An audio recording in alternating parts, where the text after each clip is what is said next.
જી રામજી યોજના બાબતે કેન્દ્રીય મંત્રી સી.આર. પાટીલનું નિવેદન સામે આવ્યું છે। તેમણે સુરતમાં નિવેદન આપતા કહ્યું કે કોંગ્રેસ ગાંધીજીનો સતત વિરોધ કરી રહી છે।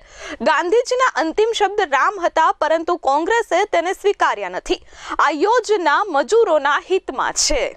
જી રામજી યોજના બાબતે કેન્દ્રીય મંત્રી સી.આર. પાટીલનું નિવેદન સામે આવ્યું છે। આજે સુરતમાં તેમને પત્રકાર પરિષદ સંબોધી નિવેદન આપ્યું હતું। તેમણે કહ્યું કે ગાંધીજીના નામને ક્યારેય કોંગ્રેસે સ્વીકાર્યું નથી, માત્ર તેમના ફોટોનો ઉપયોગ કર્યો છે। કોંગ્રેસ કહે છે કે મનરેગા અમારી યોજના હતી, પણ તેમાં સમયાંતરે ઘણા ફેરફાર થયા છે। આ યોજનામાં મોટા ભ્રષ્ટાચાર થયા છે।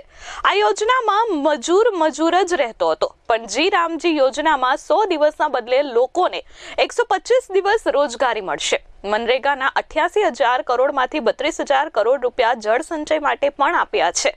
વિવિધ યોજના અને વિષય જોડીને જી રામજી યોજના તૈયાર કરવામાં આવી છે। કોંગ્રેસ ક્યારેય પણ લોકહિતના કામ માટે આગળ આવી નથી। આ ઉપરાંત તેમણે પીએમ મોદી સાહેબની દરેક યોજના લોકોના હિત માટે હોય તેવું નિવેદન આપ્યું છે। વધુમાં સેવાકીય કામ થાય તે હેતુથી આ યોજના તૈયાર કરવામાં આવી હોવાનું જણાવ્યું હતું। 1 એપ્રિલ 2026થી આ યોજના અમલમાં આવશે તેવું તેમણે કહ્યું છે। જોકે 4 વખત યોજનાના નામ પણ બદલાયા હતા। મેં કહ્યું ને કે 4 વખત આ યોજનાના નામ બદલાયા છે। ત્યારે પહેલા પણ આમાં મહાત્મા ગાંધીનું નામ હતું જ નહીં।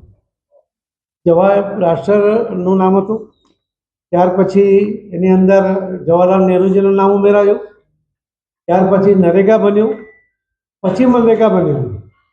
પણ આ મનરેગાની યોજના કે યોજનાના નામ કરતાં પણ વધુ વ્યાપક પ્રમાણમાં લોકોને લાભ મળે એના માટેની આ યોજના છે। ફક્ત ખાડો ખોદીને મજૂરો ઉત્પન્ન કરવા માટેની આ જે યોજના કે જેમાં ખૂબ મોટા પ્રમાણમાં ભ્રષ્ટાચાર થાય છે, એવી યોજનાને ચાલુ રાખવાને બદલે ત્યાં દેશના ટેલેન્ટને એના ટેલેન્ટ પ્રમાણેનું કામ મળી રહે અને એના દ્વારા દેશને પણ લાભ થાય એ પ્રકારની આ યોજના છે। અને એટલા જ માટે એને વિકસિત ભારત કે જે 2047ની કલ્પના માનનીય પ્રધાનમંત્રી મોદી સાહેબે કરી છે અને જેને સફળ કરવા માટેની અનેક યોજનાઓના જે નામ ગણાવ્યા છે, એ યોજનાઓની સાથે મળીને વિકસિત ભારત બનાવવાનો જે આ કલ્પના છે એ આના કારણે સાકાર થઈ શકશે। Bureau report S24 news Surat.